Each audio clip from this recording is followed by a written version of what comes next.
Good evening, everyone. I'd like to call this regular council meeting on Monday, June 26, 2023 to order. I'm Councillor Terry O'Keefe, sitting in the chair as acting mayor this evening, as Mayor McNeil Smith is on vacation. However, he is taking time from his vacation to join us tonight via Zoom. But under our council procedures bylaw, the chair of the meeting must be in physical attendance, so hence you have me chairing the meeting this evening. Also in attendance tonight, Councillors Duncan, Garnett, and Rintoul in Chambers. Councillors Duck and Novick send their regrets, and welcome to staff who are in attendance as well. I'll go on to the territorial acknowledgement. And I'd like to acknowledge that our meeting in our town is on the traditional lands of the Saanich people. I'm grateful for the opportunity to live in this place, and to the Saanich people and their ancestors who have been good stewards of this land so that we can share it with them today. I'd also like to mention and acknowledge that we had the honor of having the Saanich youth from the Heliset Drum and Dance Group at the opening of our Thursday night market a couple weeks ago.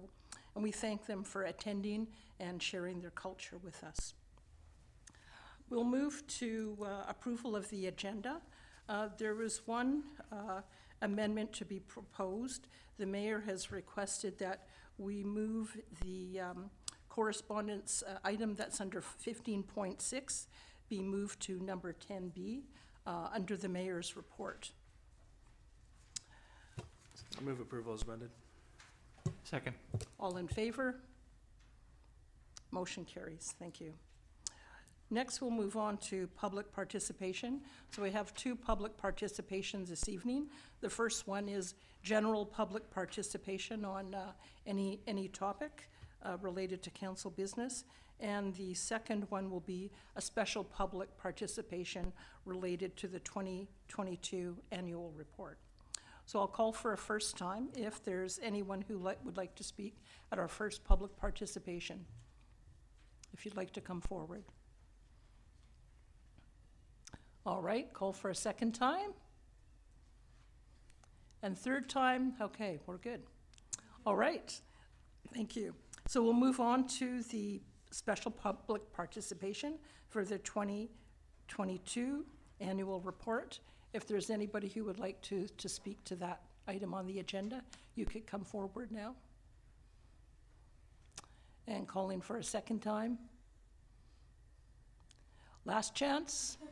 Okay, we'll close off public participation. We'll move then to the item B1, the 2022 annual report, and I'll ask staff just to make a short introduction to that. Thank you. Thank you, Madam Chair.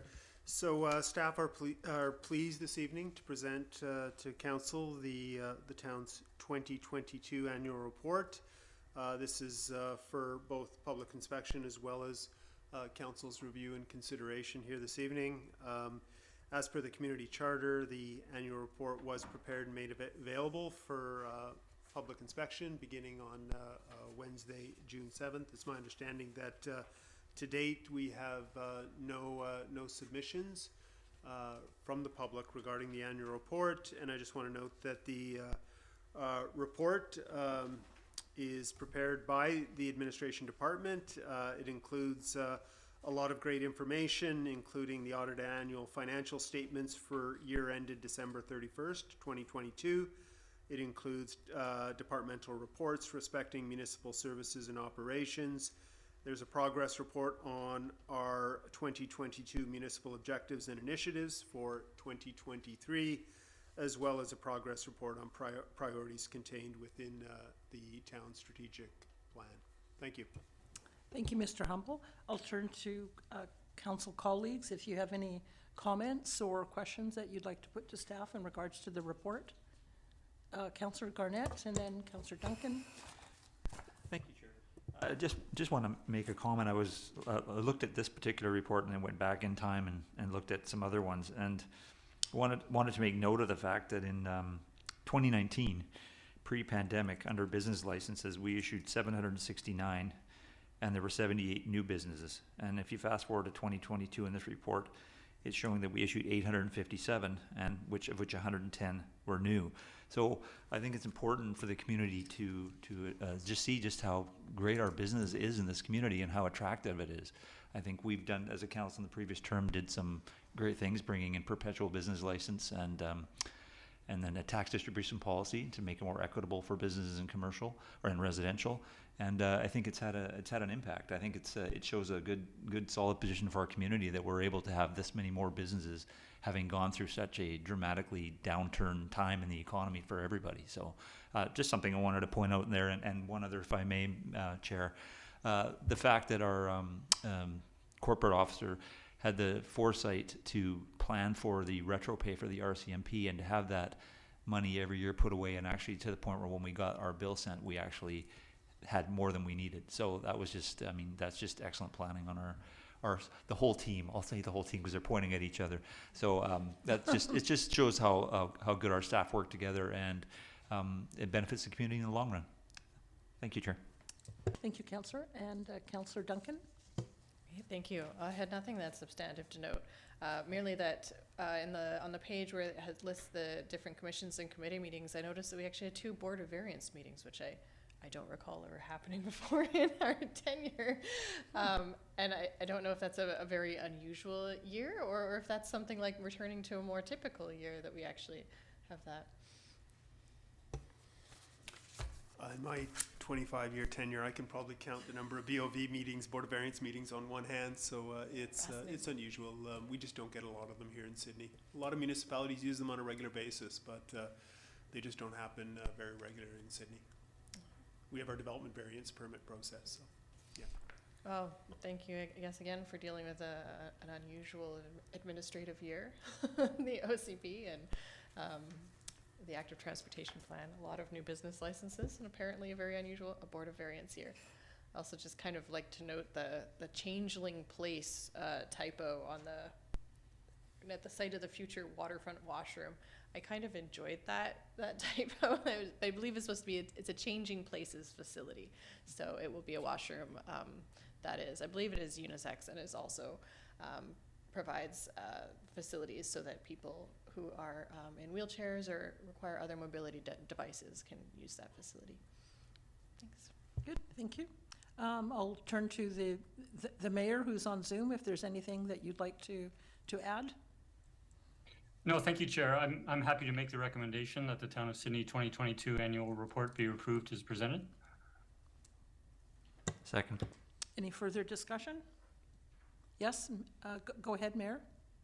No, thank you, Chair. And I'd like to just take a moment to thank all staff that were involved in preparing this annual report. It's a great presentation highlighting the important work done last year. We know the annual report for 2022 covers accomplishments from both the previous council and partially our present council that served in November and December.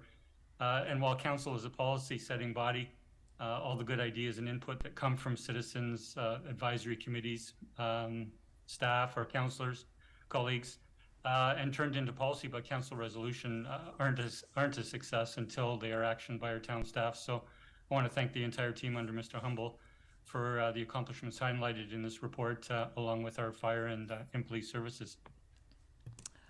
Thank you, Mayor. If there's no further discussion, all in favor of the motion? And that's carried unanimously. Thank you. Turning next to presentations, we have an update from Radio Sydney. So we'd like to welcome Mr. Bill Collins. And the floor is yours for, at your pleasure. Good evening. Oh, hang on. Maybe it's me. Okay, try again. There you are. Okay. This is Bill Collins reporting from Radio Sydney. Thank you, Council and Mayor, for allowing me to take you to 10 minutes of an update on Radio Sydney. It's been a quick 5 years since Council decided that a radio station is something that we should have back, or at least a broadcast media station is something we should have back in Sydney. And through Council's initiative, the zoning was changed to allow this to happen. what we've tried to do is bring options for listening public to our community as a way to connect our community. And at the time, the real driver was a very big disconnect between folks, for example, at that time that were pro-development and folks that were anti-development, and there was a very big chasm in the discussion. So we opted to try and bridge that gap through discourse. And that's really what we're trying to do. So we've been streaming since 2018, and today I'd like to give you the Cook's tour of what we've done since then in connecting our community. Next slide.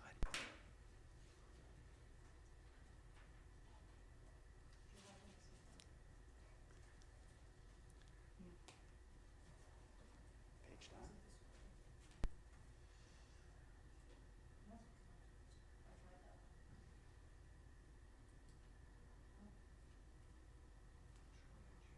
There, well, thank you very much. Radio Sydney is operated by the Sydney Arts and Media Society. We're a registered BC not-for-profit, and that allows us access to a number of funding streams. You'll note that we are not a charity, but the laws around charity are changing, and this is to our benefit. As a broadcaster, we're not allowed to be a charity. However, we can take advantage of charitable organizations whose goals and orientation is along the same lines as our not-for-profit. And in so doing, we can take advantage of people that would like to donate to Radio Sydney and our objectives at the same time as get a charitable receipt. So we were registered in May 2018. Perfect, thank you. We have a board of directors, myself, Mr. Mark Bennett, who is an ex-broadcaster, Mr. Mike Fecto, an ex-accountant in the community, Mr. Dave Nunn, who's a business fellow and technical specialist, and Greg Ashley, who's not in town anymore, lives away, but helps us with public policy. Next one. Thank you. I'll just remind everybody of our goals. We operate a community station as a public service. And this certainly came to light during COVID when folks turned to us on a regular basis to look for a source of official information. And if you recall at that time, official information came from both provincial government, municipal governments, and federal government sources. And while every individual municipality tried to collect its thoughts and its advice to the public, it still became a big morass of different pieces of information. So we tried to pull all that together. And I think it really speaks to the need in our community for an over-the-air station that can allow us to feed our community members the kinds of information that they need in an emergency. Being a geoscientist, I can tell you the big one will happen, and it will tax us, so we have to get ready. And part of our belief is that as we mature as a radio broadcaster, that emergency services should play a role in our future. We also provide the community with a variety of programming, and I'll give you a sense of Radio Sydney by the numbers in a minute. We also provide training and mentorship for youth. We've done a couple of programs now at the high school, early days, and expect to do a lot more. We do know journalism is changing in Canada. We do know that even up until last week, for example, there's been a consolidation of news and a centralization of news.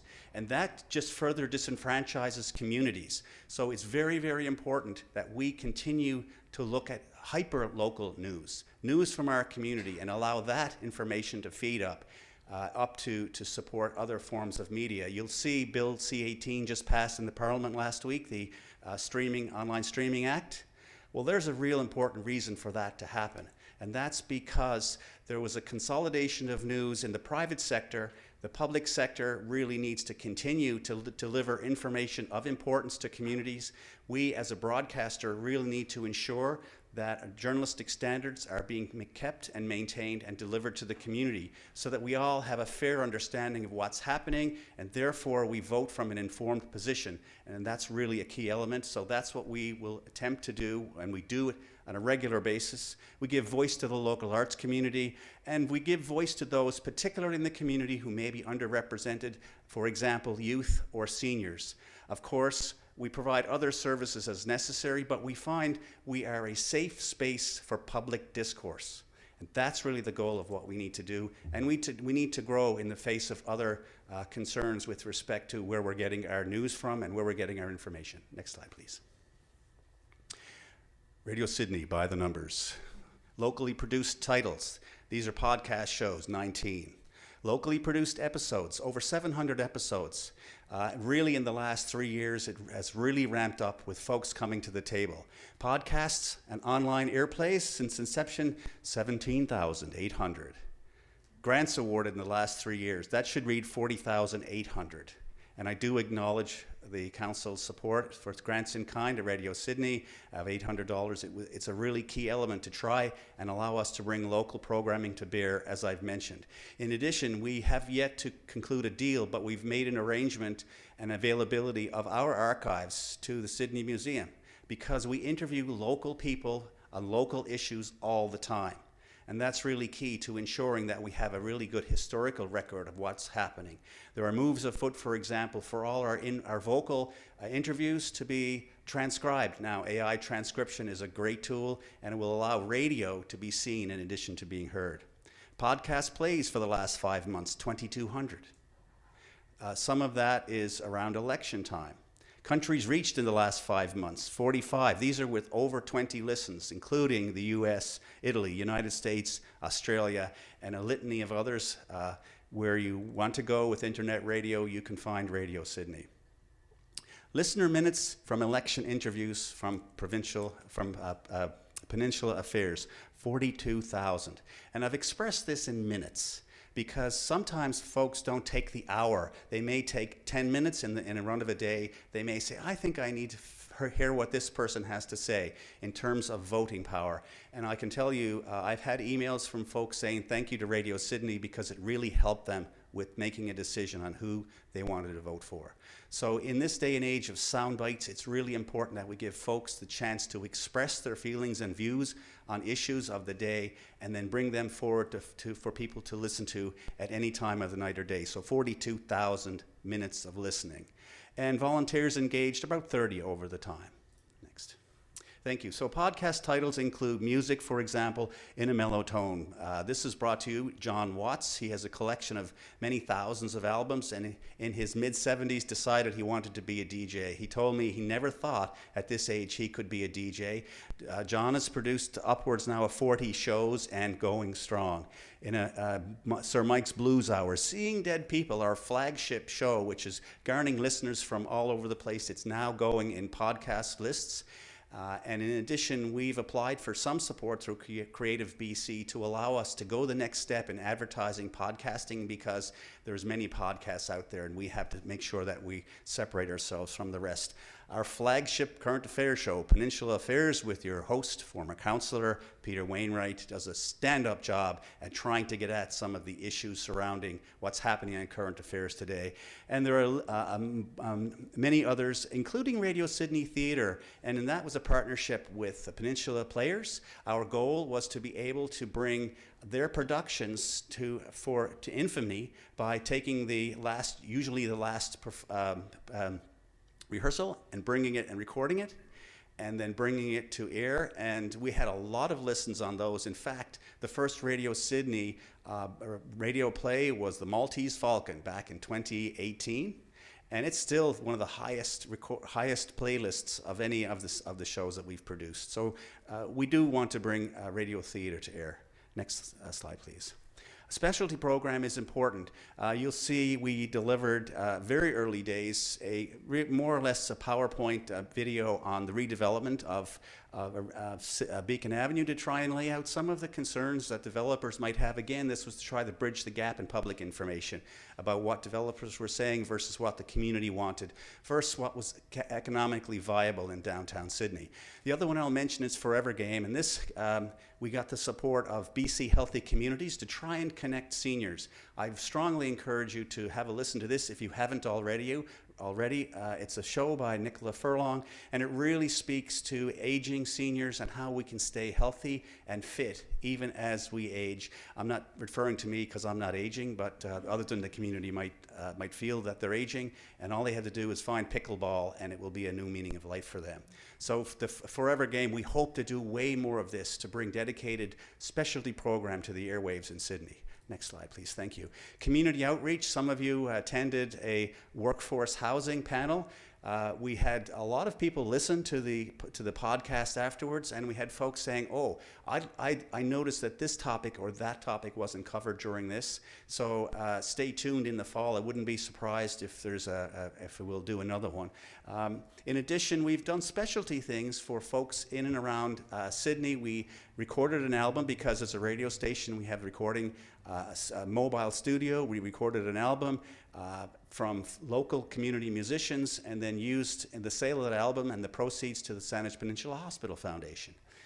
In addition, we have had, as I mentioned, radio theater involving youth groups, and a special note for in the COVID programming when Mount Newton seniors couldn't get access to live performance, yet they still liked for their seniors daycare to sing along with the music. So we recorded the bands and put them up on the radio at 10 o'clock a couple of mornings a week, and the seniors would sit on their iPads, because many of them had iPads distributed, and listen to the sing-along and sing along with the music, and it really made a difference in connecting those people to our community at a time when everyone was challenged from a physical presence perspective. Next slide. So what's next for us? We were very fortunate recently to receive a resiliency grant through the United Way and the federal government to support the hardware required for a call-in show. So this is the next step where we're going to be able to speak live to people, bring guests on, and have live phone-in. It's not as easy as you might think. We did try it a couple of times through software, and it was incredibly challenging. So now we have the money to buy the proper kinds of equipment to establish a phone-in show of which will be deeper connections into the community. We're after permanent space. We've had a studio downtown Sidney for a while. We've had mobile recording going on. Cascadia Seaweed has been kind enough to loan us some of their office space for interviews, and that continues. But we really need to see a permanent space, something that we can invite the public to. It doesn't have to be big, but it needs to be more permanent than what we have now. Radio needs to be seen to be heard, and I think we can deliver way more benefits, safe space benefits to the community if we're able to have space. In addition to space, I do note that the community safety building had in its design emergency radio capability. There's space there. There is space not yet used for a mast, for example.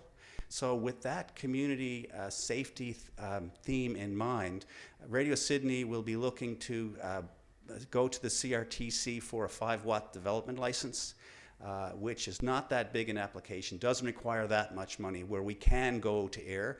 I've just attended the National Campus and Community Radio Association conference in Calgary a few weeks ago, and we, as a small community and a small online broadcaster, we have a voice in front of the CRTC for the future of streaming radio, the future of local news. We are able to take advantage of local journalism initiatives, which we expect another $25 million to come from the federal government in the fall to allow stations such as Radio Sidney, provided you have a license to broadcast, you get access to those money.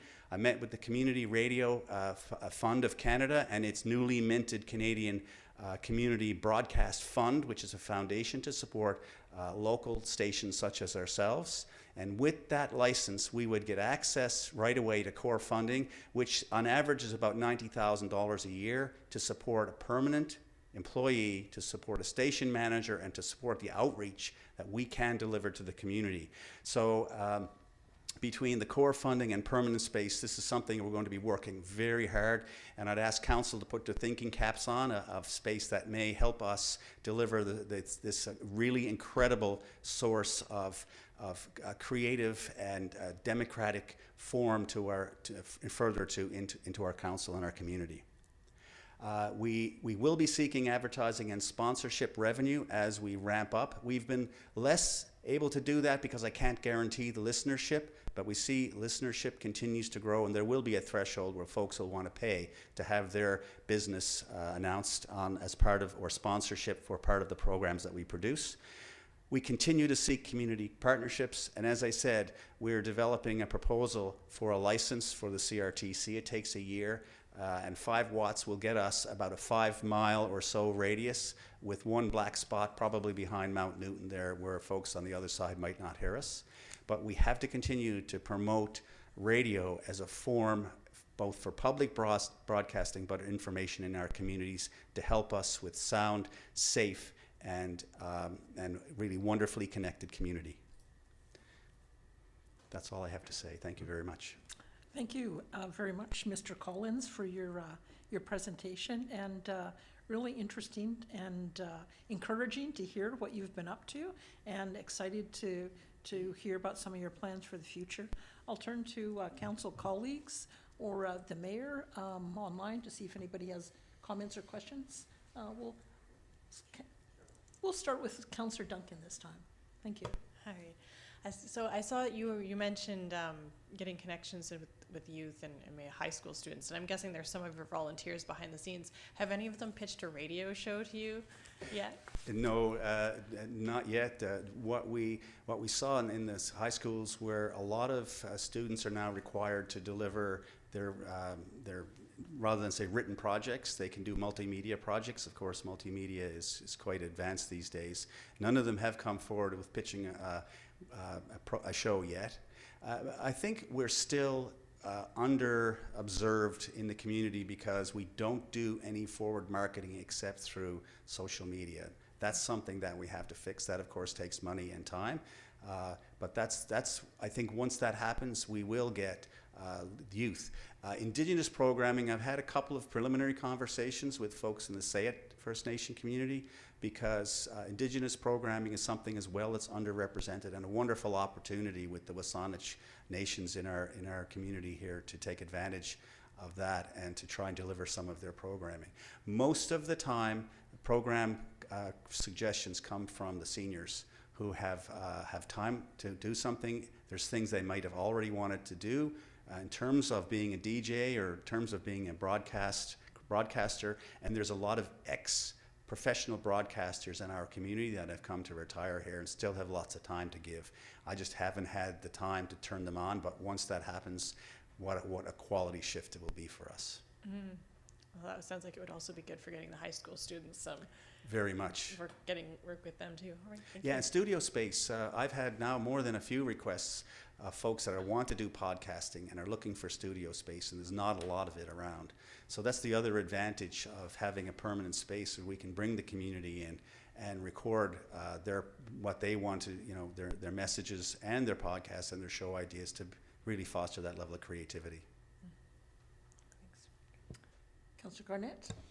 Thank you, Chair. Thank you, Mr. Collins, for your presentation, and congratulations on still being around. It doesn't seem that long ago, yet it does seem like a long time ago, because of course a pandemic happened. So I just want to point out that the Peninsula Affairs show that you have with Peter Wainwright, I myself used it to help me in my election choices. So it's a really important tool, and you spoke to also the importance of local news, which is going by the wayside with everything being centralized, and we want people to get news that's relevant and accurate in their local communities. And so I applaud you for what you're trying to do, because it's critically important as we move forward in the age of things just advancing and advancing and advancing. And I wish you nothing but luck moving forward, and appreciate all you do for our community. Thank you, Chair. All right, any other comments, questions? All right, we'll leave it at that. Thank you very much, Mr. Collins, for attending tonight. All right, we'll move on to adoption of minutes from our council meeting on June 12th. Any errors or omissions? I'll move adoption of the minutes. Second. All in favor? All right, that carries unanimously. Thank you.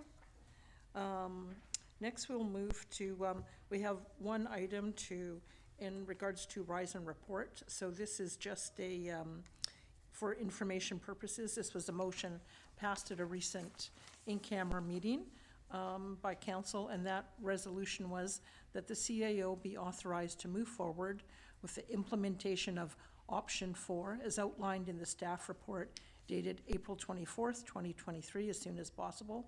And Mr. Corey Newcomb has now been appointed to director and selected as the lead entity for implementation of initiatives in the economic development plan. Next, we'll move to the mayor's report. Over to you, Mr. Mayor on Zoom. Thank you, Chair. And you can see in the agenda that the CRD Board highlights from the June 14th CRD Board meeting are on the agenda. That is for information. I'll pause for a moment if there are any questions or comments from that report. I do have a second item. Don't see any questions here. No, thank you. And thank you for raising the item 15.6 from correspondence for information. It is the a proclamation, and I would like to take the opportunity, Chair, to read that this proclamation. It begins, whereas July 1st, 2023 marks the 15th anniversary of the sister city relationship between the town of Sidney, British Columbia, Canada, and the city of Nimi, Okayama Prefecture, Japan. And whereas the relationship was established based on an appreciation for both contemporary history and cultural history of our lands, which for both communities reaches back thousands of years. And whereas during the past 15 years, the two municipalities have shared reciprocal visits from both local leaders and youth, discovering how both communities have been shaped by waterways and offer citizens the best of both urban and rural life as vibrant, compact communities surrounded by nature. And whereas the citizens of the town of Sidney recognize the importance of and opportunities that result from this sister city relationship, now therefore I, as mayor of the town of Sidney, do hereby proclaim Saturday, July 1st, 2023 as the 15th anniversary of the Nimi Sister City affiliation in Sidney, British Columbia.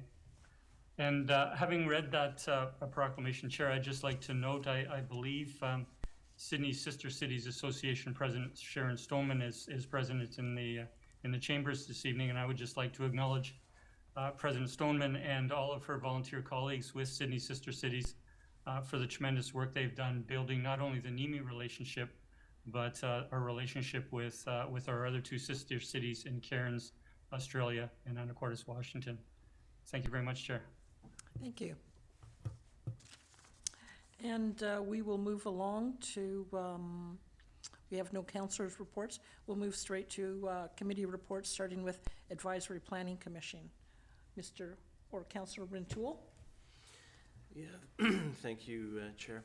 I'll move, the Advisory Planning Commission recommends, and I so move that development permit application number DP 100839 to permit construction of a 3-story mixed-use building for the property at 2270 Harbour Road be approved, subject to the following conditions.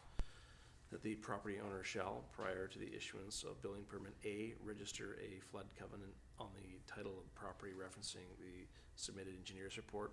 B, register a restrictive covenant on the title of the property expressing knowledge of surrounding marine, industrial, and commercial uses. C, pay to the town a deposit in the amount of 115% of the estimated cost to complete the hard and soft landscaping for the development. And D, incorporate bird-friendly design treatments into the development to the satisfaction of the senior manager of current planning. Seconder? Second. And any discussion? Councillor Rintoul? Yeah, thank you, Chair. I think I'll just speak to that the final element, D, which didn't come from the staff recommendation to Advisory Planning Commission. But I think given the location of this development, there was certainly some discussion around, trying to take some protective measures in this project long-term in the development. I think, and not to speak on behalf of staff, that staff were comfortable with the suggestion of having, the senior manager of current planning, review this and look to incorporate with the developer some options that may help protect bird strikes in a development of this nature with large windows on the water. Thank you. Good, thank you for that. Anything else? I do have some comments. So I won't vote in favor of this. I covered some of this last time. I'm not in favor of this because I know it fits within the zoning bylaw, but I don't believe it fits with the vision outlined in our OCP. For this area, it states that the residential density on waterfront lots in the Harbour Road or marine area will be limited to no more than 1 residential unit per lot, and this development has to The OCP also says that the Harbour Road Marine designation is intended to provide land for predominantly marine industrial uses that support the industry and adjacent marinas, including some limited commercial and residential development. I'm happy about the aspects of the development that allow for additional storage for the marine sector, but the residential component, in my view, isn't a good fit in terms of what we want to see on Harbour Road. The residential components that are being approved here are not what I would call limited residential development. There's 2 units, each of them take up over 3,000 square feet each. And yes, it's true that we need residential housing, but this is not the type of housing we need most. We need housing that is suitable for young families and for workforce housing in the low and middle income brackets. And I feel these residential units are not targeted for that audience. We already know, as I've said before, there's a shortage of marine and industrial land, especially in Sidney. The marine sector is a sector that we want to grow. It's identified in our economic development strategy and area for growth. So I think we need to be sending a message and be making decisions that preserve as much floor area and space as possible for marine purposes. And I'll leave it at that. Any other further comments? Councillor Rintoul. Yeah, thank you. And correct, your position was shared, I know when this was at committee of the whole, you know, from the perspective, and you did acknowledge this is completely compliant with our zoning bylaw, no variances on the project. So I continue, as did the APC, to be comfortable with seeing this move forward. Thank you. Thank you. Councillor? All right, all in favor? And those opposed? One opposed, myself. Thank you, Council. We'll move along now to staff reports. The first one is the public notification of OCP and zoning bylaw amendments. Would staff like to provide an introduction on that? Yes, thank you. Good evening. This report is coming because of a council resolution made a little while ago in October 2019, asking for options on revising our land use procedures to ensure that nearby properties are always informed about proposed bylaw amendments which involve changes to zoning or OCP designation of parcels. So the report walks through what we do now, both in terms of our practice for development applications and the town staff's practice for bylaw review through projects reviewing the OCP or zoning bylaw that results in bylaw amendments. So page 2 of the report has a table there that outlines what public notification is given for what type of development application.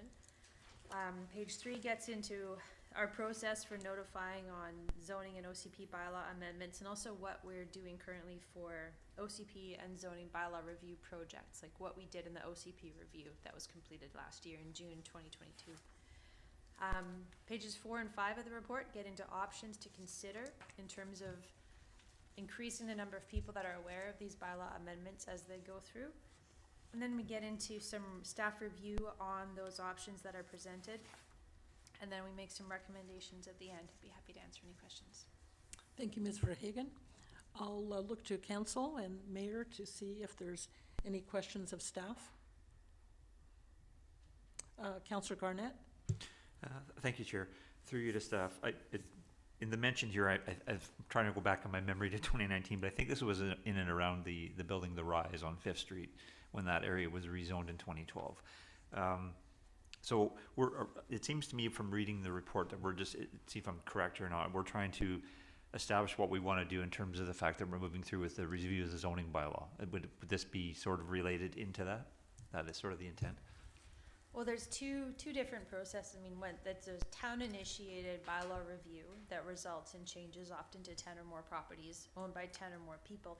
And that's the key issue with this, is the legislation for BC, the Local Government Act, lays out how, how local governments are to notify property owners when there's a zoning or OC, official community plan bylaw amendment. So when there's 1 or 2 properties, we send a radius mail-out notification to every property owner, tenant, and business owner within 100 meters, and we specify the distance, the legislation doesn't, but the town sets the distance, we send this radius mail out before a public hearing. We have to do that to advertise the public hearing. But the legislation says when there's 10 or more properties owned by 10 or more people that are the subject of the change, like those are the properties being changed, the radius mail out doesn't have to go. We do ads in the newspaper. Those are required by provincial legislation, but individual letters don't get sent out. And that's likely due to the complexity of those mass mailouts. It's a complex process that involves a lot of staff time and a high cost.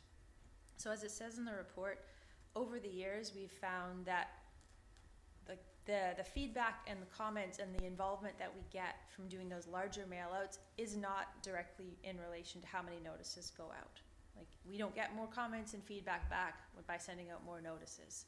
The newspaper ads seem to get a lot of people, and over the past 5-10 years, we've done a lot more with other communication channels, social media, town talk, the website, posters, open houses, drop-in events. There's lots of other ways for people to find out about these projects. So yes, the report does talk about how staff notify the community and how we put out there what are the proposed changes and try to get people to participate and engage in the project. And that the report goes over what we did in the OCP bylaw review through 2021 and 2022. And it does talk a bit about what we would do with the zoning bylaw review, kind of reflecting on how things went in the OCP review. Does that answer your question? Oh, that's great. Thank you. Thank you, Chair. All right. Anybody else? Mayor, we'll go to you next. Thank you, Chair. My question through you to staff is, thank you for the detailed report. And as the report indicates and staff have touched on, that there is a distinction to be made between property owner applications and town-initiated projects such as the OCP review and the zoning bylaw review. And this, the motion that was passed unanimously by council in the fall of 2019 was made knowing we were going into the OCP review, comprehensive OCP review, and staff did, correct me if I'm wrong, do such notifications to properties, 10 or more properties that had a mapped land use designation change. And that was managed within the budget that was approved by council for the OCP review. Council has set a budget for the zoning bylaw review that is underway as we speak. Can staff speak to whether there is any budget within the current budget, if there's any room in that budget for similar notices that were done during the OCP review? Through the chair to Mayor McNeil-Smith, the zoning bylaw update budget does not have the room to do a mass mail out to a large number of residents in Sidney. I believe the zoning bylaw budget is currently $20,000. And a mass mail out, as indicated by the report, is approximately $10,000 to $15,000 if the whole town was notified.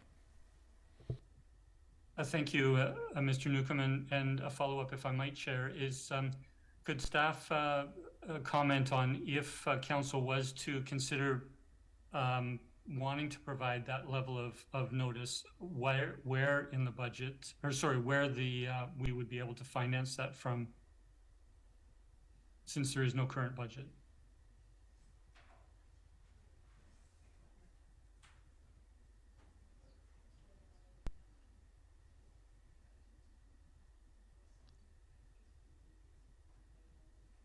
Staff are just conferring on a response for you, Mr. Mayor.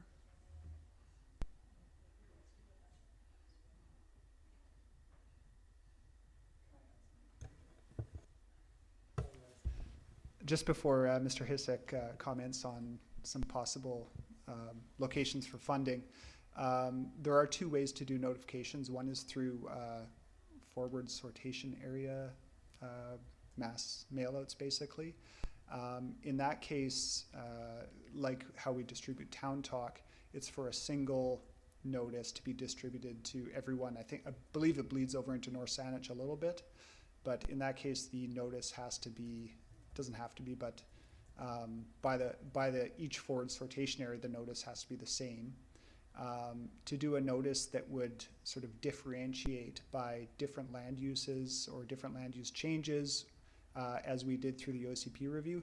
That needs to be done by direct postage mail out, and it's a much more complex process and much more expensive as well.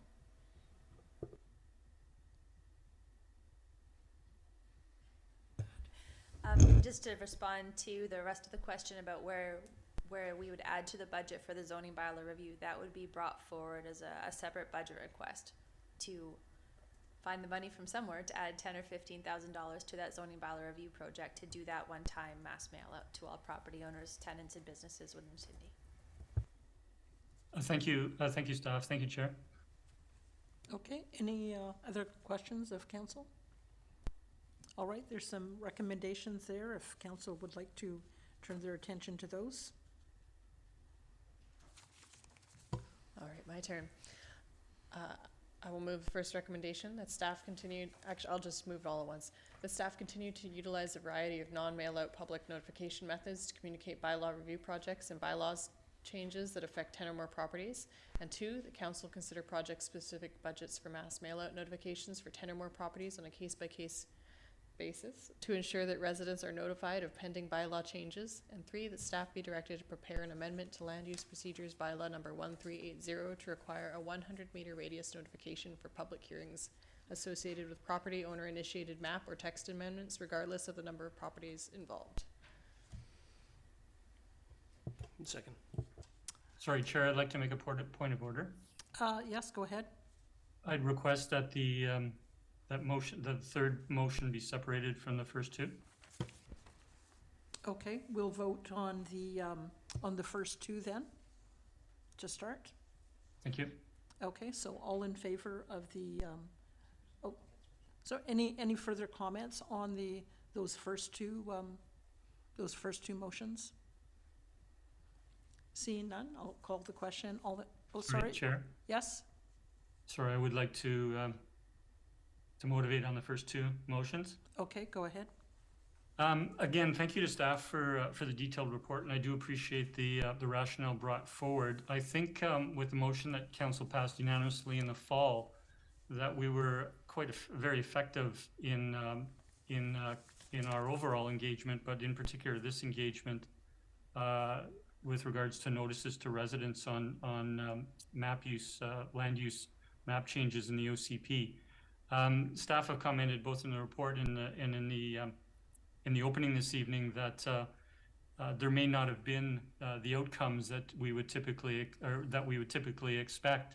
That is the proportion of responses based on the volume of mailings, and that's a fair comment, I think. But as well, what we can't measure is that residents who receive those notices may have chosen to participate in the OCP in a variety of ways, and they may not have directly responded to the notice or with concerns about the notice.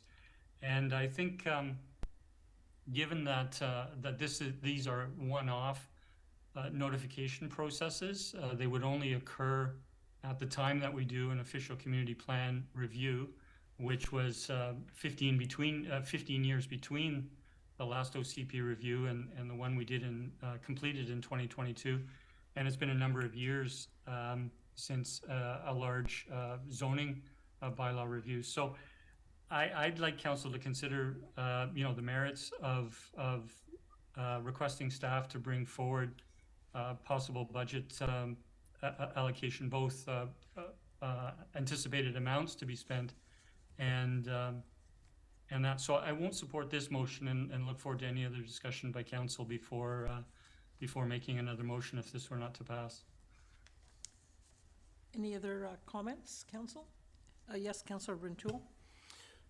So just to clarify, if I may, through the chair to the mayor with regard to his comments, you would anticipate if these two recommendations as moved were to fail, that you would suggest a motion may arise looking to address perhaps a more comprehensive opportunity around mail-outs for something like a major undertaking, the zoning bylaw review as a specific example. Is that correct?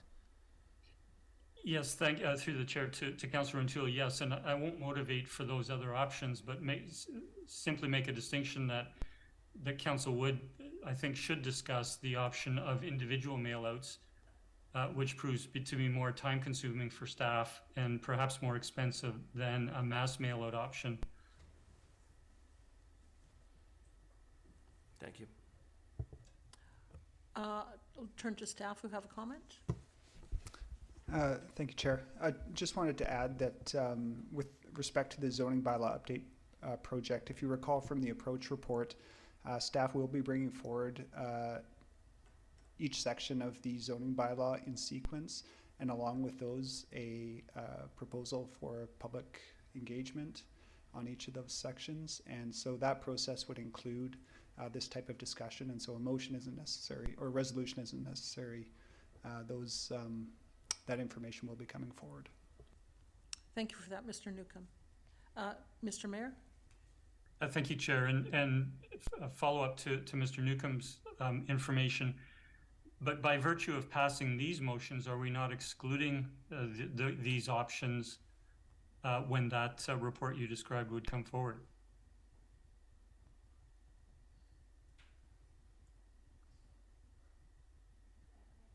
Sorry, if I might, I might expand in the question through to staff. The second part of the recommendation, or number 2 in the recommendation, says that council consider project-specific budgets for mass mail out notifications for 10 or more properties on a case-by-case basis. So, sorry, this motion would provide for us to consider it at the time Mr. Newcomb has indicated.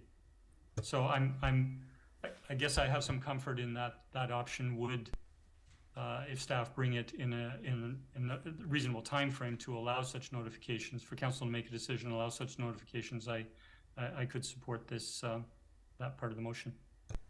Ms. Verhagen? Thank you. With these bylaw review projects, staff do bring a report to council on proposed plan for public engagement. So that would be the time for staff to propose or for council to direct that these individual mass mail outs happen. So they would be considered as part of the project proposal in terms of how the project will unfold and the engagement that's taken. So there would be a chance every time. And even if it wasn't a large wholesale bylaw review, like a full zoning bylaw review or an OCP bylaw review, if some issue came up in the meantime and some glitch was found in the bylaw that we had to fix, that would come forward to council with a staff report proposing the change, and then at that point council could say, yes, we have 15 properties here, we want to notify everybody, we want to notify each of them or not. So that would be a consideration that for council each time these bylaws are proposed to be amended. Thank you for that.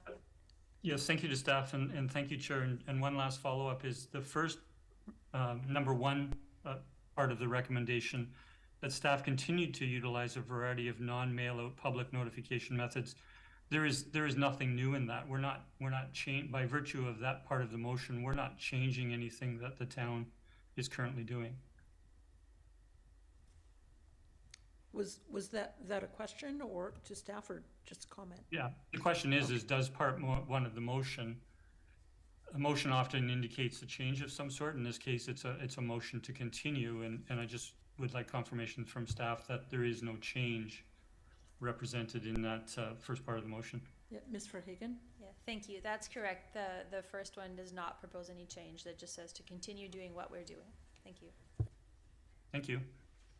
Okay, any further questions or discussion on the first and second recommendations? Seeing none, I'll call the question. All in favor? And none opposed. That carries unanimously. We'll now move to number 3, the third recommendation that has been moved and seconded, and I'll open that up for discussion if there is any. All right, seeing none, I'll call the question. All in favor of recommendation number 3? And any opposed? None? And that's unanimous. Thank you. All right, we'll move along to item 13B, the Peninsula Soccer Association funding agreement. If staff would want to make opening comments on that, please. Thank you, Madam Chair. Council will recall that with this year's budget, we approved a funding request from Peninsula Soccer to assist with the construction of all-weather fields at Blue Heron Park. At the time, Council asked that a funding agreement be put in place with PSA prior to release of the funds, and this agreement is now being brought forward for approval. Some highlights, just a reminder that the capital contribution was set at $250,000.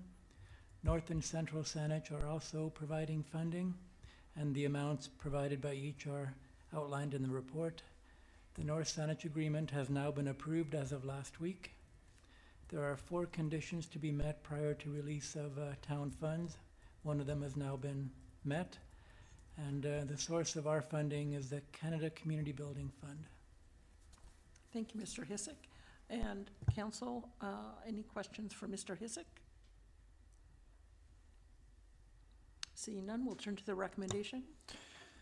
Chair, I'll move the recommendation number 1, that the Peninsula Soccer Association funding agreement be approved, and 2, that Canada Community Building Fund funding be allocated to Peninsula Soccer Association's turf field project. Second? And any discussion on that? Seeing none, call the question. All in favor?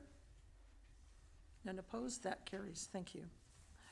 Moving on to 13C, which is storm drain replacement at 2519 Shoreacres Road. If staff would like to comment? Thank you, Chair. Yeah, this report brings forward a project for storm drain work that's currently not in the infrastructure plan for 2023. The town operates a 350 millimeter storm drain line within a statutory right-of-way on this property at 2519 Shoreacres Road. The town development services recently received a application to redevelop that property as a single-family new home. The town would like to take this opportunity. I think it would be a good opportunity to go and replace this storm main. It is, based on our modeling, undersized.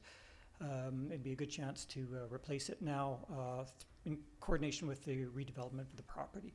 It'd be more effective, cost-effective to do it while the other ongoing work is happening on that property. Be happy to answer any questions. Thank you, Mr. Demir. Yes, Councillor Garnett? Thank you, Chair. Thank you, Mr. Demir. My only question is, as you mentioned, it wasn't part of the initial infrastructure plan for the year. So around staff capacity and potential impacts on other jobs that were already planned, do you see any kind of issues with that? No, through the chair to Councillor Garnett. It's a relatively small scale project overall, so we don't see a problem with fitting that in. Great, thank you. Thank you, Chair. Any further questions? Councillor Duncan? Yeah, so just to clarify, it wasn't in the capital budget for 2023, but I'm guessing it was somewhere in kind of the overall capital plan, but may not have had a date assigned with it. Was it part of kind of the assessments we were doing as part of our stormwater infrastructure upgrades for climate mitigation that had been identified and just hadn't had a date assigned yet? Yeah, through the chair to Councillor Duncan. That's correct, yeah. It hadn't had a date established as yet, but our modeling did indicate that the pipe is undersized. So it just hasn't made a date as yet because we have multiple different pipes we'd be looking at for that project. Thank you. All right, anything else? No, I'll look for recommendation.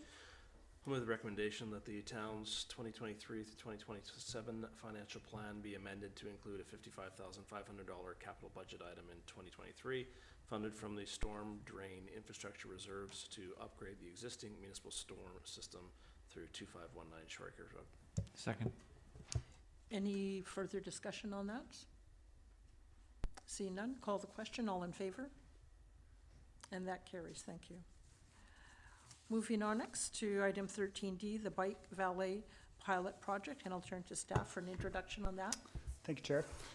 So this is a proposal for a pilot project for the provision of bike valet services at Sidney's Thursday Night Street Market, with the idea to promote accessibility of active transportation options for visitors and residents coming to the market.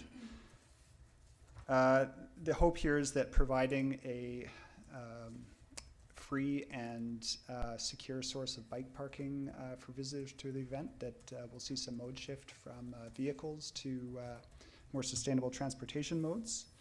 The idea is to have this, under the current budget, to have this bike valet service once per month in June, so starting this Thursday night, and then again once per month in July, August, and September at the market. The location for the bike valet would be the Anavets parking lot, and it would be operated by Capital Bike Society, which is a local nonprofit cycling organization. This is supported by both the town's climate action plan and the draft active transportation plan, which both have policy around supporting this type of initiative. And the proposed budget is $1,500, which would pay for the 4 events. Thank you. Thank you, Mr. Newcomb. I'll turn to council if there's questions. Councillor Garnett? Thank you, Chair. Thank you, Mr. Newcomb. First off, I'm just wondering, in terms of the Anavets, is that just like an agreement that they're just giving us the land, or is there, do we have to pay for the space to use it? No, they're I guess donating the time and the land as a community initiative. Oh, that's great. And as far as you said, this last Thursday in June is coming up this week, and so I was wondering around in terms of the advertising for it, given that there's such a short time frame from now till Thursday, and then, so we're also going to use our usual methods, and would you have some kind of signage or something at the street market itself directing people to the actual space if they didn't check out the social media and other areas? So my understanding is Bike Victoria has kind of a set advertising campaign that they do for it, so they would be rolling that out, and then I understand our communications manager may have some social media posts in mind as well, so a variety of methods, yeah.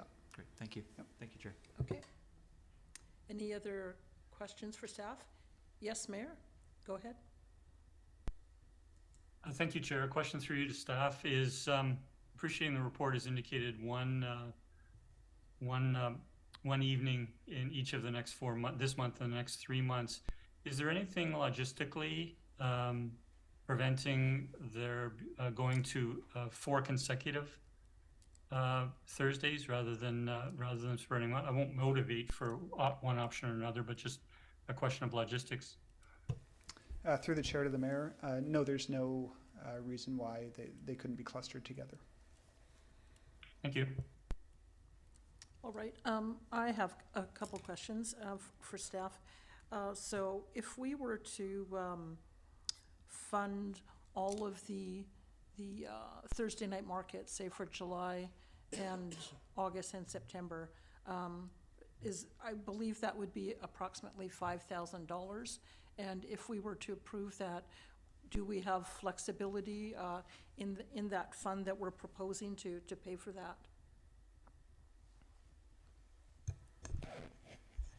Yes, Madam Chair, we do have sufficient funds available if council chose to allocate it in that manner.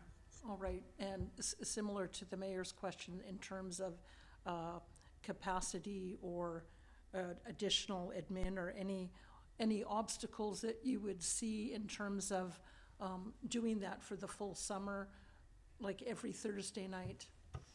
So we've inquired with Capital Bike regarding their schedule for providing the service over the summer, and they're able to do it essentially any Thursday night up until the middle of September. And Anavets has also indicated that they're open to the idea of a weekly, and they have availability for any week on Thursday night as well. Okay, thank you. Any other comments, questions? Okay, if not, I have I have a alternate motion to put forward for council's consideration. So I will move that $5,000 be allocated from the Local Government Climate Action Program Fund to provide bike valet services during the 2023 Sidney Thursday night market season starting July 6th. Second for discussion? Okay, first of all, I thank staff for bringing this forward. I think it's a great initiative. And I think for a new initiative like this, it will take time to get the word out and for people to come out and use this service. So I think it might start off slow, but I think if there's some amount of consistency that it's happening every week, we would have more success with the pilot. I'm concerned that people, if we only do it once a month, somebody might come out to the one date that we have it for July and think, oh, this is great, and then they show up the following week to find out it's not there. And although I'm sure that we could put out the specific dates in the paper, people aren't going to remember that. So I think if we really want it to be a success, I think it's important. I think we should embrace it fully and give it the best chance of success. The other thing is, I think this particular service is something that we might decide to adopt for other events, like Canada Day celebrations, you know, for next year, or the parade, or the myriad of events that take place in Sidney. So I think it's a good opportunity to really give this a good try. It's a good way to support active transportation. It sounds like the resources are available, so I think we should proceed in that manner. Any other comments? Councillor Garnett. Thank you, Chair. Through you to you, I have a question for you. Just wondering why you chose July 6th as opposed to this Thursday. So I chose that because concern about if we approve it today, it doesn't give much time to get the word out. And so whether it would be utilized that much on the first day. And so that's why I thought if we approve it for the full month, staff have got a little bit more time to get the marketing together to adjust it a bit, to say it's starting completely for the whole summer, starting in July. So all of July, August, and then for the 2 dates in September. So it was mainly just to, give staff additional time and people time as well to get the word out. If I may, through you to staff.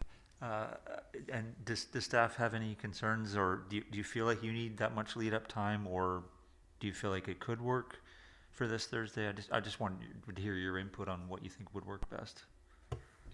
I am not the marketing lead, so I'll defer that to Ms. Judson. I think the additional time could be valuable since folks don't know about it yet. And I think the consistency would definitely be helpful. And I know Sidney Street Market, they have their own Facebook page. They could help get the word out as well. Okay, great, thank you. I'll support this. I think in looking in terms of the grand scheme of the things, and staff speak to the fact that we may want to increase frequency if it's successful.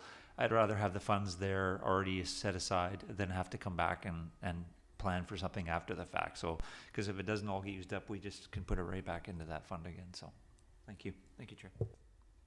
Any other comments? Mayor, go ahead.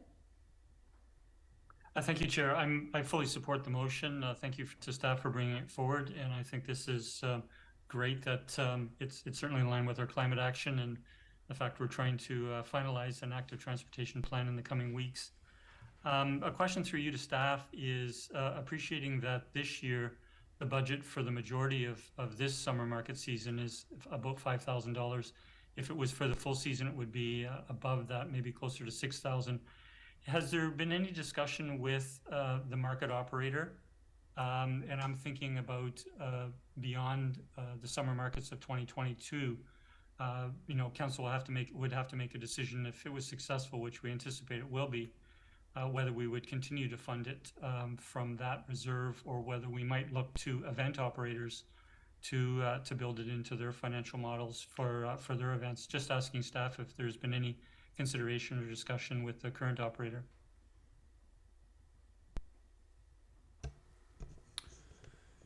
Thank you, Mr. Mayor. So it's my understanding, no, there hasn't been any discussion with the current operator. We have a 2-year agreement with that particular operator, but I guess in subsequent years we could look to have that discussion in advance of any potential signed agreements. Thank you, and just a quick follow-up, perhaps Mr. Humble, is through you, Chair, to Mr. Humble, is what would be the appropriate mechanism for council to consider it at either the next market in 2023 or another significant event in Sidney in the future?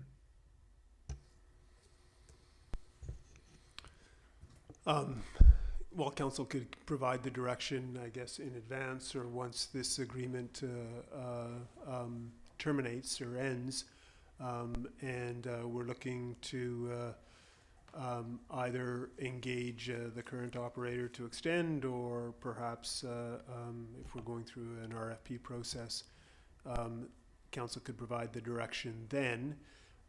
Certainly staff can make a note of it, and we'll do our best to remember. I would say that it would probably not at this point be prudent to make a motion. I think it's premature, but staff will make a note of it, and we'll do our best to remember for future events and major events, as well as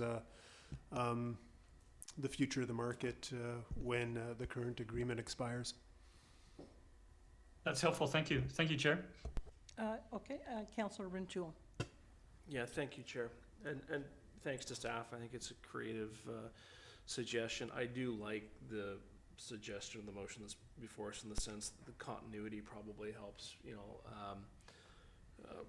bring numbers to this and builds on it over the course of the market season.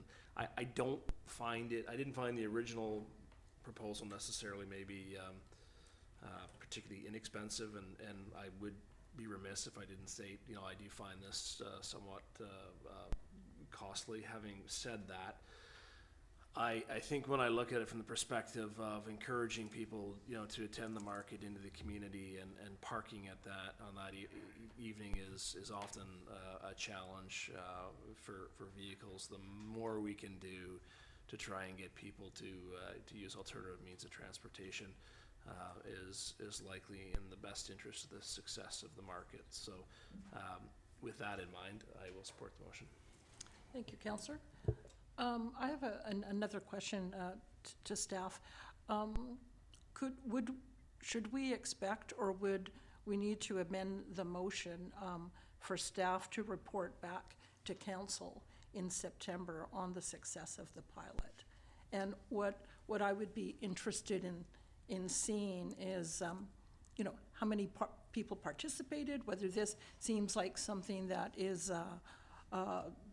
accepted by the community, and then based on that, think about, as Councillor Rintoul said, $5,000 is a lot, and that was in my mind as well.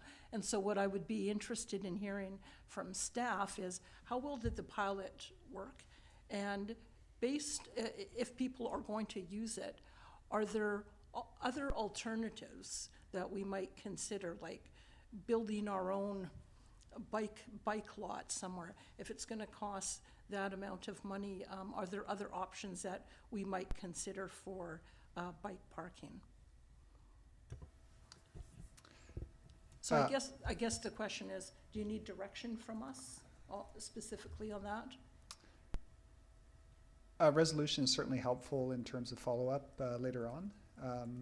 In terms of providing data, I'm not sure to which degree Capital Bike collects data on the number of bikes checked in or anything like that. So I don't want to overpromise on what kind of information we can report out on. But at the very least, we could certainly provide some anecdotal information on how successful it was. Okay. Yeah. So is it preferable to add that into the motion, or motion arising? Add it. So I'll add, and that staff report on the success of the pilot after it's completed. Second. All right, all in favor, or any discussion on the amendment? No? All in favor of the amendment? Good, all right. And move to the main motion, back to that. Any further discussion? All right, all in favor? And that's carried. Thank you. Okay. We'll move on to 13E, which is the proposed amendment to the bike rack cost sharing policy. And look to staff for an introduction, please. Thank you. Good evening. This is just a minor amendment that staff are bringing forward to allow alternate bike racks to be installed as part of the bike rack cost share program. the original policy, which was adopted in May of 2022, so it's a relatively new policy. The original policy only allowed for bollard-style bike racks. However, there is some space. There are many businesses around town which would have space for other types of bike rack facilities. So we just wanted to provide that option for businesses to try to encourage more businesses to participate in the program. I'm here to answer any questions if you have any. Oh, thank you, Ms. Clary. Any questions for staff? Okay, seeing none, I'll see if there's a recommendation. I'll move the recommendation that policy WS-022, bike rack cost sharing, be approved as amended. Second. And any discussion on that? Seeing none, call the question. All in favor? And that carries. And moving on to item 13F, outstanding council action items. If staff would like to introduce that. Thank you, Chair. This is just a very brief introduction, but so the purpose of this report is, well, it's the biannual report on what outstanding council resolutions there are up to April 2023. The information contained within the updates is provided by various departments, project leads in terms of what the status of these outstanding items are, and I think it provides a fairly comprehensive overview for council of all of the resolutions that we track and are currently on the go, and what the status of them are, and yeah, just the overall update. So thank you. Thank you, Mr. Humble. Any questions? Yes, Councillor Garnett. Thank you, Chair. Through you to staff. Just one on the very last one, 13th March 23, the email from Kate Emmett of City Rotary Club. I'm just wondering, as far as the if there's any time sensitivity around when their grant might expire or anything to that effect. Through the chair to Councillor Garnett, I do recall that correspondence from the Rotary Club, and as far as in terms of my understanding, there was no time sensitivity. This is some additional funding that they have, and they're just looking to fund a nice project for the municipality. So Great, thank you. Yeah, I couldn't remember either, but I thought maybe there might have been no some other information you had. Okay, thank you, Chair. Any other questions? I have one, just on the second page, 24th at the very bottom, about the letter from the CRD dated January 13th, 2022. And I'm just wondering, since it's been some time since that report came out, is there still value in providing, are they still accepting recommendations at this time? And I don't know if we have members of council who are on those CRD committees that might be able to provide comment, or whether staff might.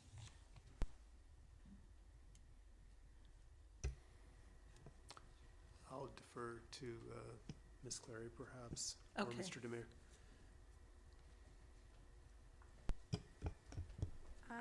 Through to Councillor O'Keefe, we could follow up with CRD on this. We believe at this time there's still probably value in providing feedback, but we can confirm with staff there. Okay, sure.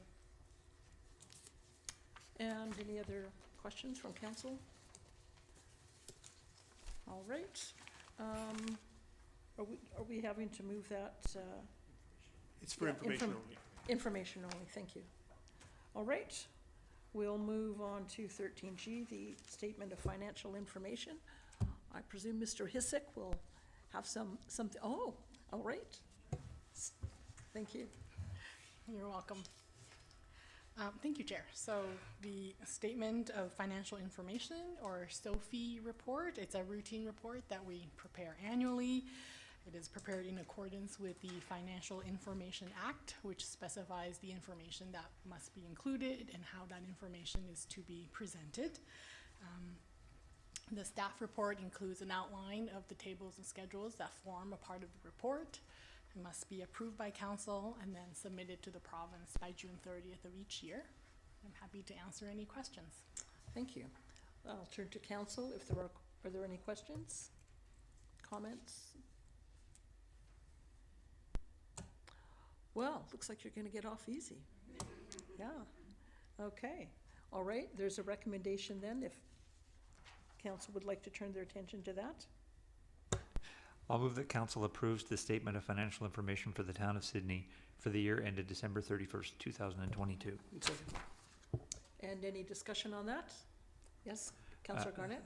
Thank you, Chair. Through you to staff. I just want to thank Ms. Chen and Mr. Hissick and the rest of the staff and the finance department for this report. It's excellent. It's fulsome. It's I advise anybody in the community to read it, actually, to get a good idea of where the community stands and the strong position we're in financially based on the work that our staff has done. Thank you, Chair. Thank you, Councillor. Any other comments, questions? Seeing none, I'll call the question. All in favor? And that carries. Thank you. And we will turn to correspondence 14A, the CRD bylaw number 4541 on the water supply local service area establishment amendment. I'll Is move, there yeah, intro- I can move the recommendation, and then if Okay, people sure. have Okay, questions about the discussion that ensued, okay, thank can you. do it then. Thank you, Councillor Duncan. All right. I'll move the recommendation that council consent to the CRD adopting bylaw number 4541, water supply local service area establishment bylaw number 1, 1997, amendment bylaw number 5, 2023. Second. Over to you, Councillor Duncan. Yeah, so I feel the preamble, the letter that the CRD has provided gives us very succinctly their rationale for doing this. This is more of a housekeeping than anything, but there was a very robust discussion about the sale of the logs. So for members of the public, this is a bylaw to formalize and put into the municipal supply bylaw that one of the part of our service delivery includes the ability to sell the logs that are thinned from our water management area, which is not a traditional service of a water supplier, is the sale of logs. But because that's part of what we do as our ecological management for the water quality, is something that we do have done in the past, and so it's been put into our bylaw to ensure that jives with our practices. A lot of people were concerned about whether, or more concerned about whether the public would be concerned that this was a commodification of a protected area that we keep protected specifically for the protection of our waterways, and whether there was better ecological use of those logs. However, part of what we were talking about is that these logs are thinned for fire management purposes, and nutrient runoff into our reservoir is of course always a fear, and it's right now quite low nutrient, and that's why our water is so clean and good to drink. And so if we were to chip these logs and put them in the forest, we would of course be adding fire starter right back into the forest, and nutrients as well, so we would not be achieving the goals. So removing the logs and selling them is kind of the highest and best use, we felt, and it's a revenue neutral thing that we do. So Thank you, Councillor Duncan, for that. Any questions from council? Seeing none, I'll call the question on the motion. All in favor? And that motion carries, none opposed. Okay, and we're in the home stretch. Correspondence for information, there's 5 items there.